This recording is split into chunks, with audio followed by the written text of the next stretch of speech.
বাংলাদেশের জন্য কি অপেক্ষা করছে কঠিন পরীক্ষা? কারণ ২ ম্যাচের টেস্ট সিরিজের জন্য একেবারে পূর্ণ শক্তির স্কোয়াড ঘোষণা করেছে অস্ট্রেলিয়া। ফিরেছেন প্যাট কামিন্স, জস হাজলেউড আর নাথান লায়নের মতো তারকারা। তাহলে কি এবার বড় চ্যালেঞ্জের মুখে টাইগাররা?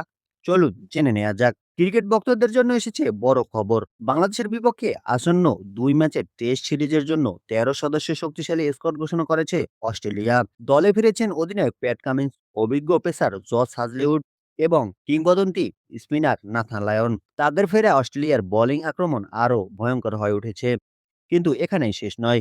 এই স্কোয়াডে এমন কয়েকজন তারকাও আছেন যারা একাই ম্যাচের মোড় ঘুরিয়ে দিতে পারেন। দলে রয়েছেন Steve Smith, Travis Head, Mitchell Starc, Cameron Green, Alex Carey, Marnus Labuschagne, Josh Inglis, Jake Weatherald এবং বিট ওয়েবেস্টার। অর্থাৎ ব্যাটিং, বোলিং ও অলরাউন্ডার সব বিভাগেই ভারসাম্যপূর্ণ একটি দল গড়ছে অস্ট্রেলিয়া। তাহলে প্রশ্ন হলো, এই শক্তিশালী অস্ট্রেলিয়াকে কি চমকে দিতে পারবে বাংলাদেশ? বাংলাদেশকে নিজেদের সেরাটা খেলতে হবে।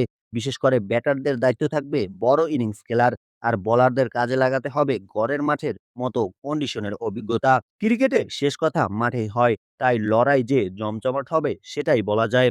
আপনার মতে এই সিরিজে কে এগিয়ে থাকবে, বাংলাদেশ নাকি অস্ট্রেলিয়া? কমেন্টে আপনার মতামত জানান। ভিডিওটি ভালো লাগলে একটি লাইক দিন, বন্ধুদের সঙ্গে শেয়ার করুন এবং ক্রিকেটের সর্বশেষ খবর সবার আগে পেতে রিমন স্পোর্টস চ্যানেলটি সাবস্ক্রাইব করতে ভুলবেন না।